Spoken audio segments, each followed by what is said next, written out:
The universe is governed by a set of rules. We call them the laws of physics. They tell us how stars are born, how planets orbit, and how energy moves through the cosmos. For over a century, one corner of these rules, the laws of thermodynamics, held a persistent puzzle. It's a story about the coldest temperature possible, absolute zero, and a debate that involved some of the greatest minds in science. Now, in a paper published on June 13, 2025, physicist José María Martín Olalla from the University of Seville has offered a brilliant new insight. His work untangles a 120-year-old knot, connecting fundamental principles of the universe in a way no one had before, even correcting an idea held by the great Albert Einstein himself. This is a story of how science moves forward, one bold idea at a time. It all begins with the concept of entropy. You can think of entropy as a measure of disorder or randomness in a system. The second law of thermodynamics tells us that in the universe as a whole, entropy always tends to increase. Systems naturally move from order to disorder. But what happens when you get really, really cold? In 1905, a chemist named Walter Nernst made a groundbreaking observation.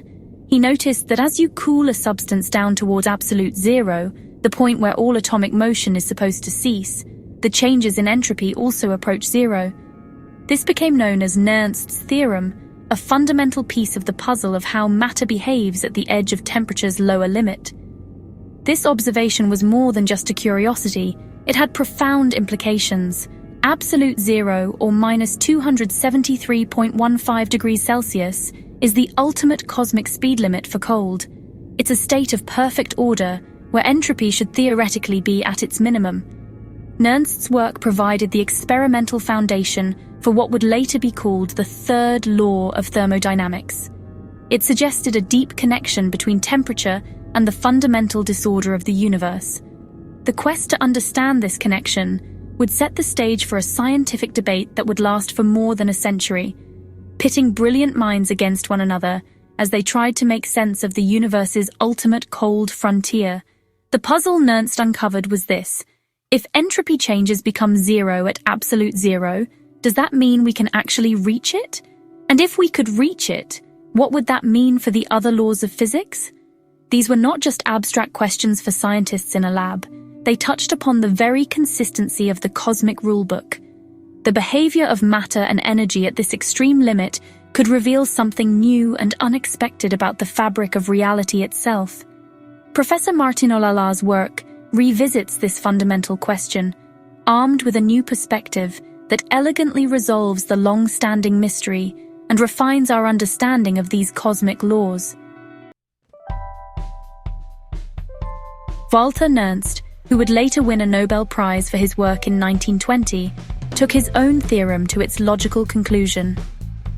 In 1912, he argued that absolute zero must be fundamentally unreachable. His reasoning was tied directly to the second law of thermodynamics. Nernst imagined a hypothetical engine that could use a coolant chilled to absolute zero. Such an engine, he reasoned, would be perfectly efficient. It could convert every bit of heat it took in directly into useful work, with no waste. This perfect conversion would violate the second law, which insists that some disorder, some entropy, must always be created. To protect this fundamental law, Nernst declared that reaching absolute zero must be impossible. This is where Albert Einstein entered the picture. He looked at Nernst's argument and saw a flaw. Einstein pointed out that Nernst's perfectly efficient engine was purely theoretical. You couldn't actually build one. Therefore, it posed no real threat to the second law of thermodynamics. Because Nernst's idea that entropy changes cease at absolute zero could not be derived from the second law, Einstein concluded it must be a new independent rule. He classified Nernst's theorem as the third principle of thermodynamics. For over a century, this is how the scientific community has seen it. Three distinct fundamental laws governing heat, energy, and disorder. The debate created a schism in our understanding.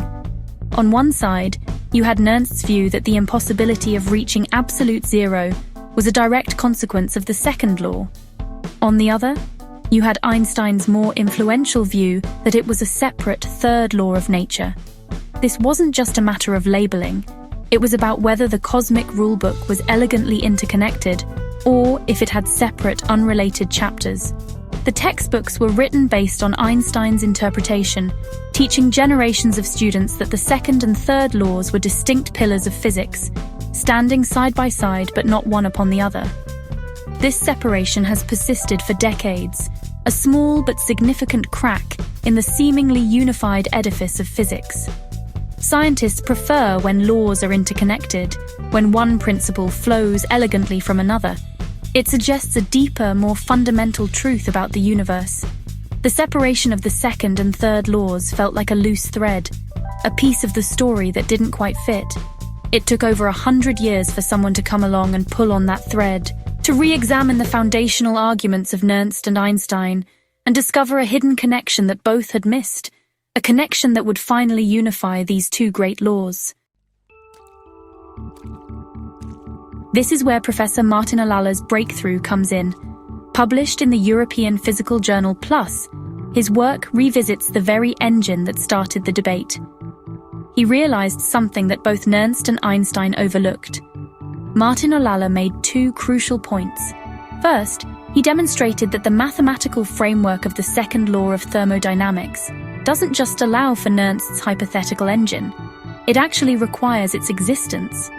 The logic of the second law, which defines temperature and entropy, needs a theoretical 0 point to be complete. This 0 point is represented by an engine operating at absolute zero, the very machine Nernst imagined.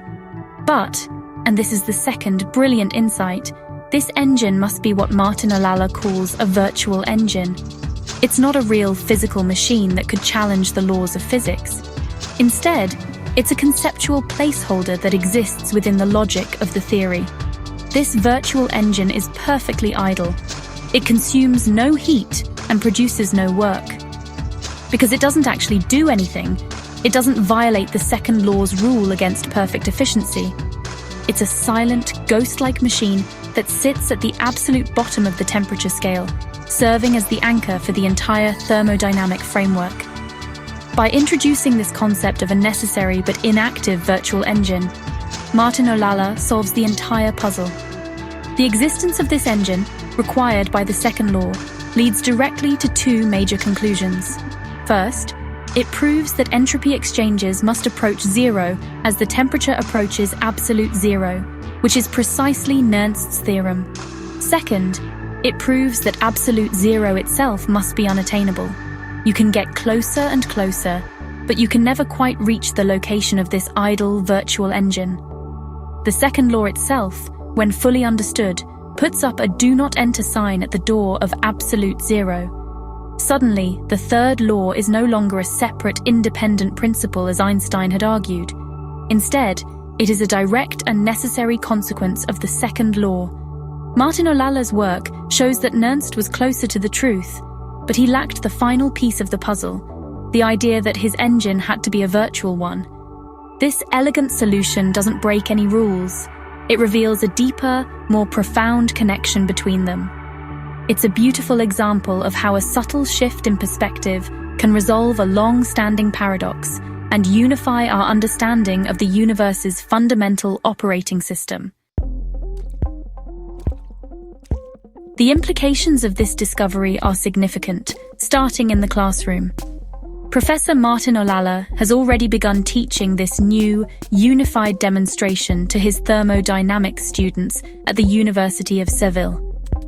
For decades, textbooks have presented the third law of thermodynamics as an add-on, an empirical rule observed in labs that had to be accepted as a separate principle. Now, it can be taught as a beautiful extension of the second law, a logical conclusion that flows from a more complete understanding of entropy and temperature. This change simplifies and deepens our picture of thermodynamics, showing students a more elegant and interconnected set of natural laws. There is one small part of the old third law that remains distinct. In 1912, Nernst also observed that the heat capacities of substances, their ability to absorb heat, also dropped to zero near absolute zero. Martin Olala's work shows that this specific property cannot be derived from the second law. However, he he argues that this doesn't warrant the status of a fundamental principle. Instead, he proposes it should be seen as an important appendix to the laws. It's a final detail that tells us the value of entropy at absolute zero is not just some constant minimum, but precisely zero. It tidies up the theory, but the core ideas of the third law are now firmly rooted in the second. This breakthrough reminds us that science is a living, breathing process of refinement. Even ideas established by giants like Einstein are not sacred. They are open to re-examination and improvement.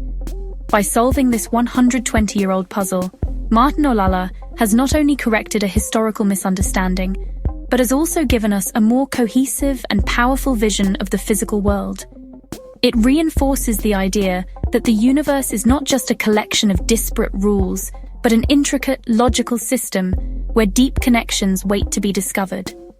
The cosmos is a book, and we are slowly learning to read its interconnected chapters. Ultimately, this discovery matters because it speaks to our quest for a complete understanding of the universe. Every time we unify two seemingly separate ideas, we take a step closer to a more fundamental truth. This new perspective on thermodynamics clarifies the rules governing energy and order from the heart of a star to the coldest reaches of space. It's a testament to the power of curiosity and persistence, showing that even after a century, there are still profound secrets hiding in plain sight, waiting for a fresh pair of eyes to see the universe in a new way.